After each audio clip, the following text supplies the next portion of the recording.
د افغان او پاکستانی پوځیانو ترمنځ یو ځل بیا نښته پیل شوې ده. د سلام په وړاندې کولو سره یو ځل بیا درته یو نوې ویډیو ته ښه راغلاست وایم.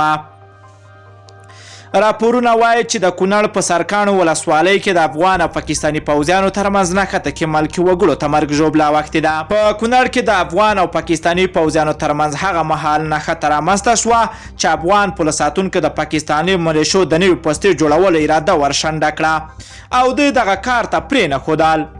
ویل کېږي د دواړو لورو ترمنځ جګړه کې ملکي وګړو ته مرګ ژوبله اوښتې ده او 4 کسان شهیدان شوي دي. د معلوماتو له مخې نن ماسپښین د کونړ نوابه سیمه کې د افغان او پاکستاني پوځیانو ترمنځ نښته رامنځته شوې ده. پاکستان وخت ناوخت له افغانستان سره د ډیورنډ تپل شوي کرښې په اوږدو کې اخ او ډب کوي چې ډیر وخت ناوخت له غاښ ماتونکي ځواب سره مخ کیږي.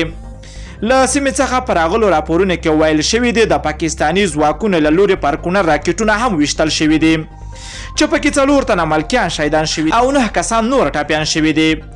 د کونړ والي ویان عبدالغني مسمم وایي جګړه هغه مهال رامنځته شوې کله چې پاکستاني لور د ډیورنډ فرضي کرښې نوې تحریکات پیل کړل او پر کونړ توغندي وتغول. مسمم زیاتوي چې د پاکستاني او افغان پوځیانو ترمنځ نښته نن شاوخوا 1 بجه پیل شوه چې په وینا یې اوس درېدلې ده. د کونړ ولایتي چارواکي وایي چې ښایي په تلفاتو کې زیاتوالی راشي ځکه په وینا یې تر اوسه د مرګ ژوبلې کره شمېره ورسره نشته. په دغه پیښه کې پاکستاني لوري ته د مرګ ژوبلې خبر نه ده ورکړل شوی. په ورته وخت کې یو شمېر ننګرهار میشته خلک هم ویلي چې باید د ډیورنډ فرضي کرښې په اوږدو کې د پاکستاني ملیشو مخه ډوب کړل شي. ویل کېږي په پیر بابا کې هم دغه ترهګر سالاري ملیشې په دروازو جوړولو لګیا دي. له ټولو دوستانو نه مننه کوم چې ویډیو مو راسره تر پایه ولیدله. که چیرته خواږه نظرونه لرئ نو حتما راسره په کمنټ کې ولیکئ.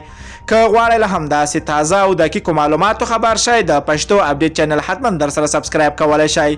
نور مو په پاک رب سپارم. الله مو مل شه. ښه وخت درته غواړم.